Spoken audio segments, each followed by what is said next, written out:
Picture this: a five-man team of U.S. Army Rangers, the most elite light infantry on Earth, is in a full sprint, abandoning their objective, their training, their honor code.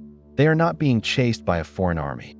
They are fleeing something that moves through the North Carolina pines with a speed and silence that defies nature. This is not a scene from a movie.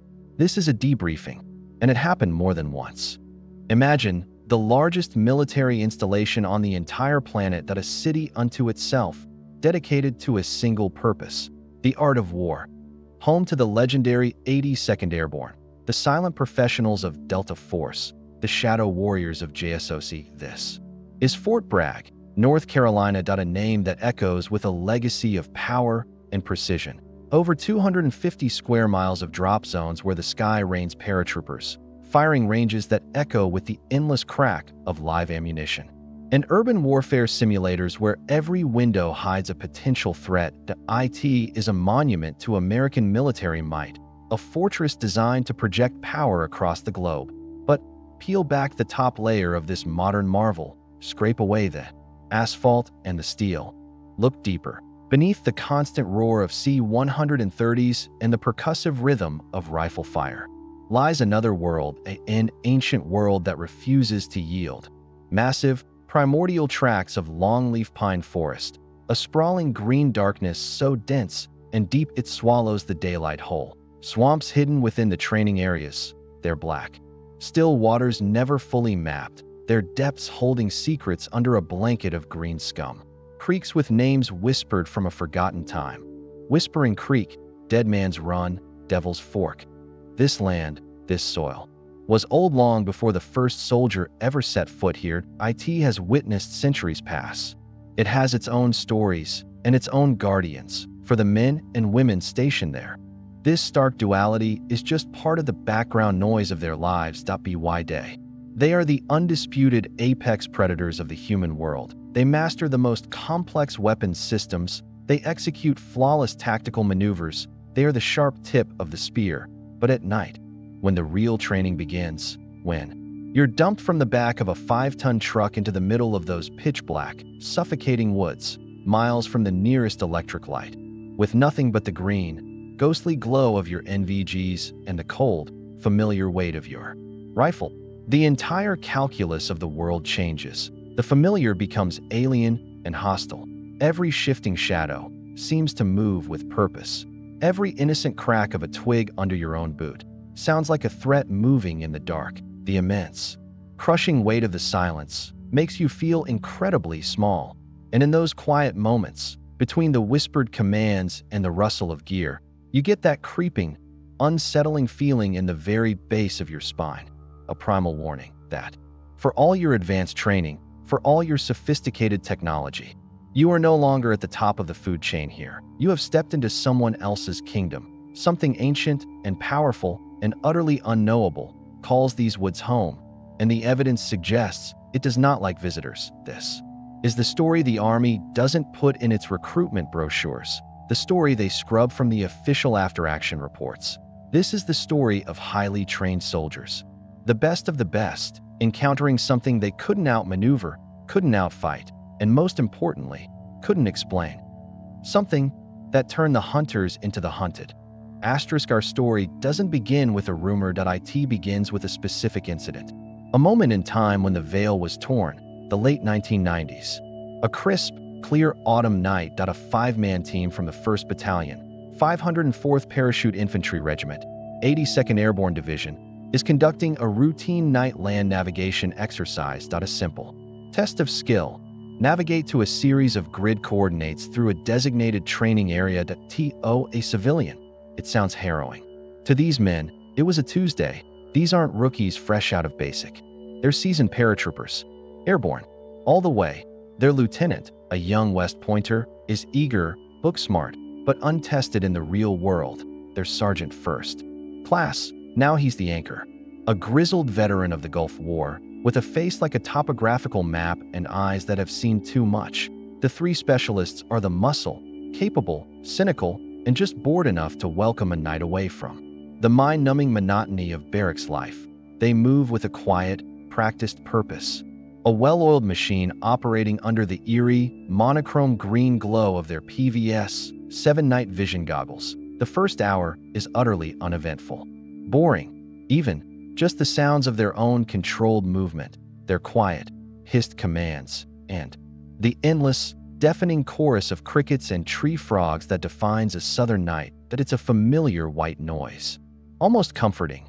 Then, it stops. Not just the sounds nearby, but everything to as if a cosmic volume knob was turned all the way down in a split second. The forest falls into a dead, suffocating silence. That a wave of quiet, so absolute and profound, it feels like a physical pressure on the eardrums. The sergeant first class throws up a clenched fist. The team halts instantly. They freeze in place, listening. Nothing. Not a cricket. Not a frog. Not a breath of wind. It's the kind of predatory silence that only happens when every living thing for a mile around is hiding or is already dead. Then, a new sound fractures the void. Not from the ground around them. From the trees above them. A heavy, wet thump, like a large sack of meat dropping from one branch to another. 30 yards to their east, the entire team pivots as one, weapons up, scanning the canopy. They see nothing. Thump. Closer. 20 yards. North. The sound is faster this time. Heavier. Whatever it is, it's massive, and it's moving through the dense pine canopy with a speed and agility that seems to defy physics. The soldiers sweep their night vision devices back and forth, their breathing becoming shallow.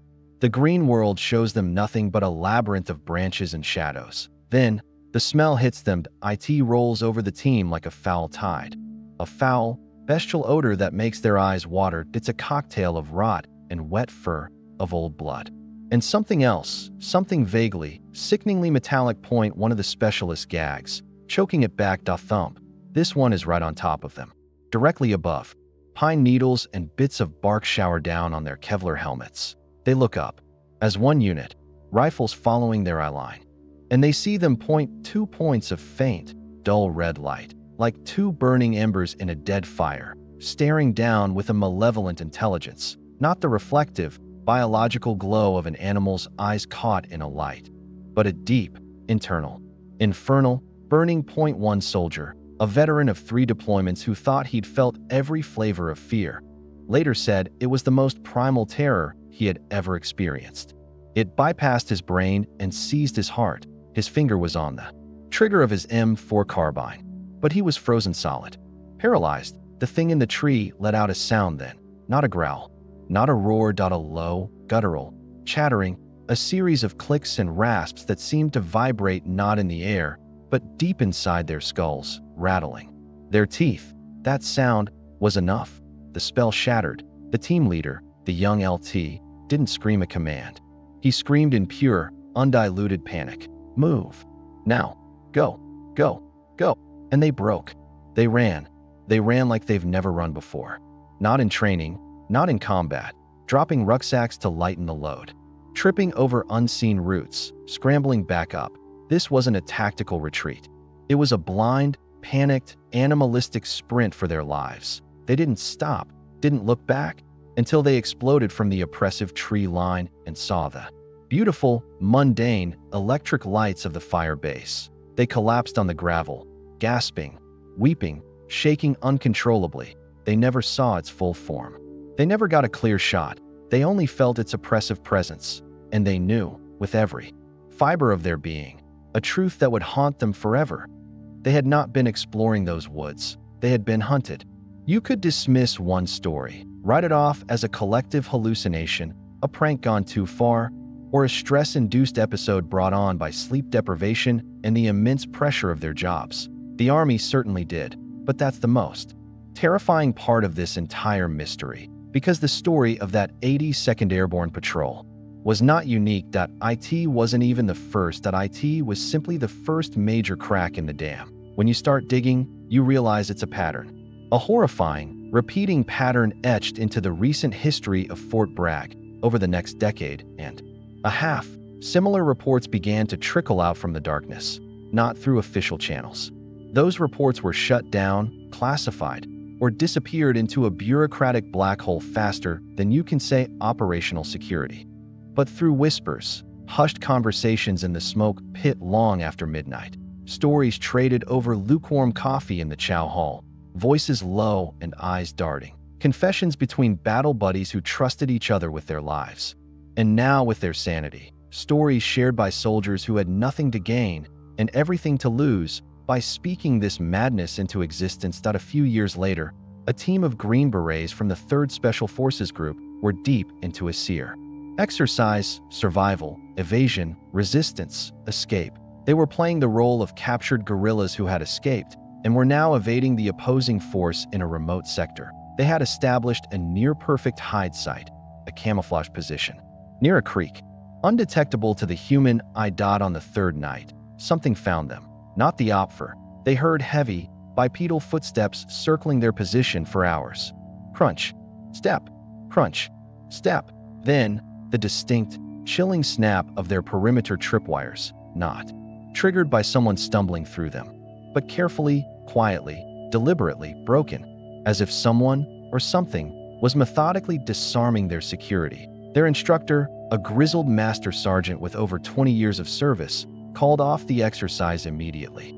He was later overheard telling a colleague, "I've trained all over the world. I've never seen anything like it. It wasn't human." In the early 2000s, an aviation unit from Pope Field reported a near miss with a fast-moving, unidentified object during a low-level night training flight over a restricted impact area. The object was flying at treetop level. No transponder. No running lights. It wasn't on their radar. It was just a dark, silent shape, moving against the wind before it dropped below the canopy and vanished. The official report listed it as a possible migratory bird strike. The pilots knew better. The details might vary slightly, the location, the unit, the specific tactic of harassment, but the core elements are a haunting, constant refrain, the sudden, dead silence that swallows the forest whole, the movement in the trees. Too fast, too heavy, the horrific, biological stench that precedes it, and those eyes. Those dull, red, burning eyes that seem to look right through you. This wasn't a one-time monster. It was a recurring phenomenon, an intelligent, repeating pattern of behavior, and it seemed to display a particular, chilling interest. In the military's most elite soldiers, IT wasn't targeting clerks or cooks. IT was seeking out Rangers, Green Berets, paratroopers, almost as if it was testing itself against the toughest prey it could find, or it was conducting its own twisted form of quality assurance. Asterisk, asterisk, so we are left with the evidence, the testimony. But what were these soldiers actually dealing with?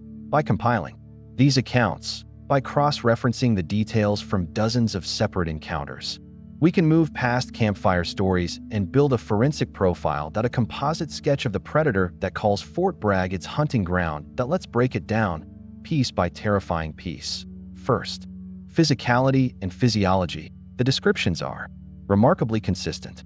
It's described as large, exceptionally large. Conservative estimates, based on comparisons to tree heights and footprints, place it at a minimum of 7 feet tall when standing upright. Most accounts, however, suggest a height of well over 9 feet. Its build is powerfully muscular, with disproportionately long arms and a broad, barrel chest. Its strength is not just impressive. It seems impossible. There are multiple, separate reports of heavy equipment, like 400-pound generators and crates of ammunition, being moved or thrown, distances no human, not even a world-class strongman, could manage, and its speed is a thing of nightmares. IT is able to move through the thick, obstacle-ridden Carolina pine forests with a blurring, effortless speed that defies its size, both on the ground and, terrifyingly, with equal agility in the trees. It is a master of its environment. Second, its senses and stealth. This is where the profile begins to stray into the paranormal. IT seems to possess a preternatural, omniscient awareness of its surroundings. IT always knows where patrols are, often long before they are aware of it themselves. IT exhibits what can only be described as advanced, Jinhu-Wanmade stealth capabilities. IT avoids motion sensors without triggering them. It walks through trip flares without setting them off. IT seems to be a void on thermal imaging, either not emitting heat or somehow masking its signature entirely. It's like it can just phase in and out of existence at will. A ghost in the machine. Third, the psychological warfare. This is, without a doubt, the most chilling aspect of its behavior. IT doesn't just attack. It plays. It engages in a calculated campaign of terror. IT is a master of acoustic mimicry. It doesn't just make sounds. It replicates specific human voices. A distant call for help. The voice of a teammate, whispering your name from a specific direction in the impenetrable darkness. It uses this to confuse, to disorient, and most effectively, to isolate individuals from the group. IT engages in harassment tactics, tapping on the walls of tents all night long in a slow, rhythmic pattern, throwing rocks and pine cones from unseen locations, snapping branches just on the periphery of vision. It's not just trying to scare you. It's trying to break you. Turn your own mind against you. Make you doubt your senses, your comrades, your own sanity. IT is a connoisseur of fear, a master of the art. Fourth, the associated anomalies. The entity is seemingly accompanied by a suite of bizarre electromagnetic and environmental effects. The electronic disturbances are a hallmark. Radios flooding with white static before emitting a bizarre, digital-sounding gibberish. Night vision goggles and thermal scopes flickering, distorting, or dying outright at the worst possible moment. Compasses spinning wildly, rendered utterly useless. It's as if this thing is surrounded by a localized, disruptive energy field that short-circuits our technology. Environmental shifts are also frequently reported. The sudden, absolute silence. Rapid, localized temperature drops that leave soldiers shivering. A distinct, coppery or metallic taste in the air that wasn't there moments before. What does this terrifying data leave us with? A tall, immensely strong, hyper-intelligent, technologically disrupting, psychologically manipulative creature that has seemingly chosen the woods of a major military base as its home. The question for anyone who looks at this evidence is no longer if these highly trained, credible soldiers saw something. The question has become, what in God's name was it? Now, let's engage in a simple thought experiment. You are a general in charge of the largest military installation on Earth. You start receiving credible reports from your most elite, most psychologically vetted personnel that a hostile, non-human entity is operating with impunity on your grounds. IT is stalking your soldiers. It is sabotaging equipment. It is demonstrating clear hostile intent. What is your response? Logically, you'd lock the place down. You'd send in ranger teams with shoot-to-kill orders. You'd deploy every asset you have. Thermal drones, satellite surveillance, signals intelligence, to find, track, and eliminate this threat. Right? Wrong. The official response from the highest levels of command at Fort Bragg was a resounding, deafening, nothing but a wall of silence so thick and so high it felt less like negligence and more like policy. After-action reports that mentioned these events were filed and then vanished. They were not investigated. They were disappeared. Soldiers who pressed the issue were pulled into debriefings not by their concerned commanders, but by stern-faced officers from the Provost Marshal's office or anonymous civilians. From OSD, the Office of the Secretary of Defense, they were not debriefed. They were debriefed, strongly encouraged, then ordered to drop it, told it was just bears. A very large, bipedal bear. One soldier was told with a straight face, told it was feral hogs. Despite the fact that feral hogs don't stand 9 feet tall or mimic human speech, told it was mass hysteria or training fatigue. One soldier, a staff sergeant with a spotless record, was even threatened with a Section 8 discharge, a psychological dismissal that would end his career and brand him as unstable if he kept talking about what he saw in the woods. This aggressive, institutional gaslighting of its own personnel is perhaps the most suspicious part of the entire story. The military's refusal to even acknowledge the possibility of a threat it cannot immediately label and counter. This wall of silence doesn't just hide a mystery, it actively fuels it. It leads us down 3 distinct and equally terrifying rabbit holes. Theory 1. The Black Project. This is the most popular theory among the enlisted ranks and junior officers. IT posits that this thing, whatever it is isn't a natural creature at all. It is a product of the base itself, a black-budget military experiment conducted in a secret lab tucked away in one of the hundreds of restricted areas on the installation. Perhaps it's a genetic hybrid, a splicing of human and animal DNA gone horribly right. Perhaps it's a cybernetic weapon, a drone with organic components, explaining its EM field and its resistance to bullets. And these encounters, they're not unfortunate accidents, they're field tests. Live-fire exercises for a new kind of weapon, and the soldiers are the unwitting test subjects. Performance. Data points in the most unethical weapons evaluation program ever conceived. Theory 2. The terrestrial predator. The simplest explanation, and in some ways, the most comforting, that this is a biological animal. A relic population of something thought to be extinct, Gigantopithecus. A massive prehistoric ape that somehow survived in the remote swamps of the American South.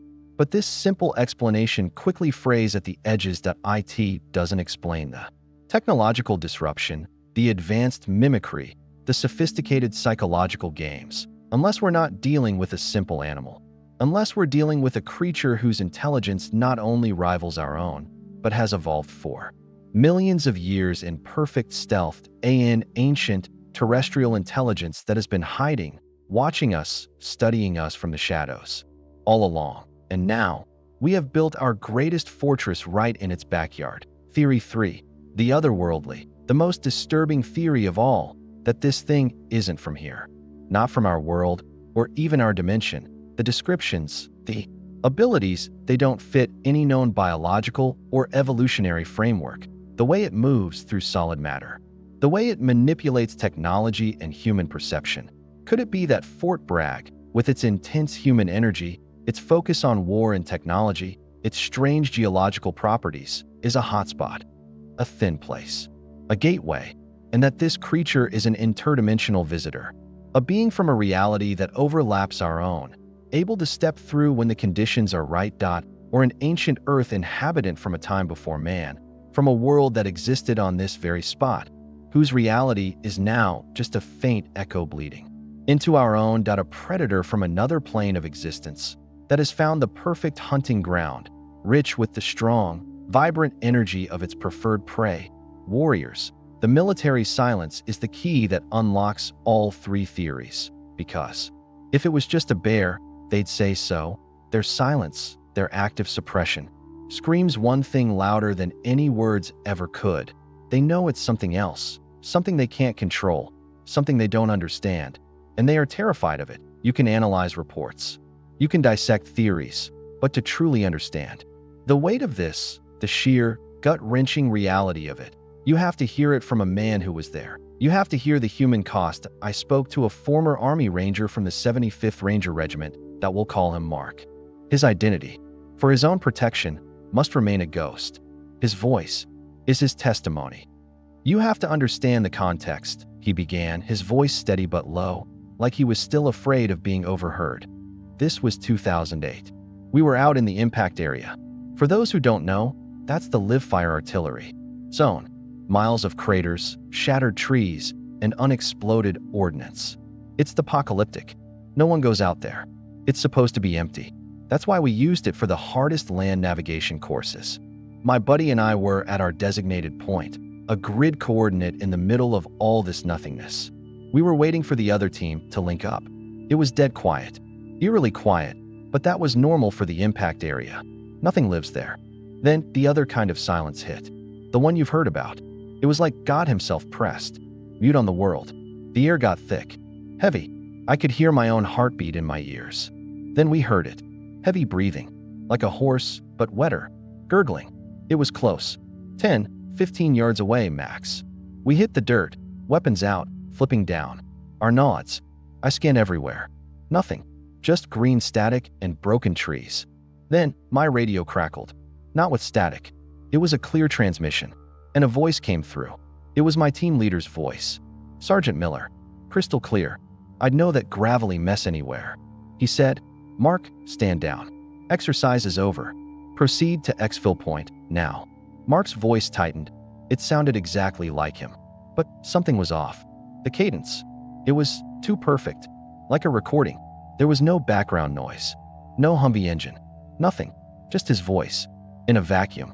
"I keep my mic. Say again, Sergeant." "Confirm, exfil point." The voice came back instantly, now with a sharp, irritated edge. I said stand down and move to exfil. "Now, Ranger." That's a direct order. And that's when my gut screamed. Sergeant Miller would never, ever give an order like that over an unsecure net. It was a trick. Every instinct I had was firing. I whispered to my buddy, "Don't move. That's not him. That's not real." We stayed put, weapons trained on the tree line. For 10 agonizing minutes, nothing. Just that crushing silence. Then, from the trees, maybe 15 feet away, we heard it. A low, angry growl. But it wasn't an animal growl. It was a sound of pure, unadulterated frustration. It was the sound of a child whose toy had been taken away. It knew its trick had failed. Then we heard it moving away. And it wasn't trying to be stealthy anymore. It was crashing through the undergrowth, snapping small trees like they were twigs. It was angry. We stayed in that ditch until the sun came up. The next morning, we moved to where the sound had come from. And we saw them. The footprints. Massive, bipedal, deeply impressed into the soil, like something immensely heavy had been standing there, watching us all night. And right next to them was a shredded, mangled radio. The exact same model we were issued. It hadn't been broken. It had been crushed, pulverized, like it had been put in a hydraulic press.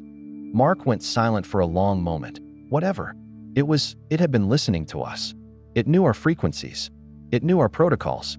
It knew our chain of command. It knew voices. We weren't just being hunted. We were being studied. And it was learning. So where does this leave us? After the evidence, after the testimony, after the theories, we are left standing at the edge of those dark pine trees, staring into a mystery that remains stubbornly, frustratingly open. That we are left with a truth that is far stranger than fiction, buried deep in the heart of American military power. The stories are too consistent, across too many years, from too many credible sources. Something is in those woods. That is no longer the question. The question is, what is its nature? Is it a guardian, some ancient, territorial spirit of the land? Itself, a primal force of nature pushing back against the concrete, the noise, the pollution, and the relentless, violent energy of the modern world, a natural manifestation of the land's anger, defending itself from the parasite that is humanity. This theory is humbling. It suggests that for all our tanks and technology, we are still just visitors in a world that is older, wilder, and more powerful than we can comprehend. The true king of Fort Bragg doesn't wear a uniform. Is it an experiment? A military creation that broke free of its chains?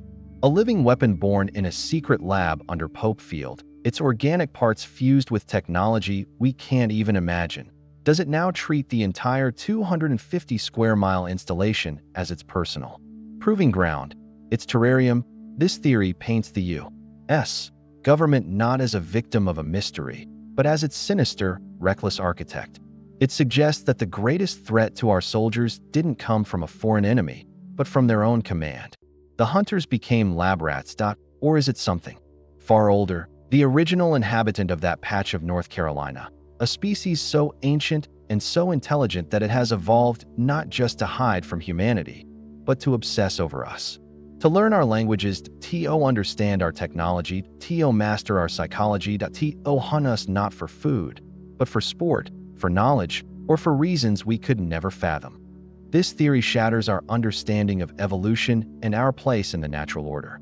It suggests we are not alone in the evolutionary race. We are simply the loudest. The soldiers who've encountered it have their own names for it.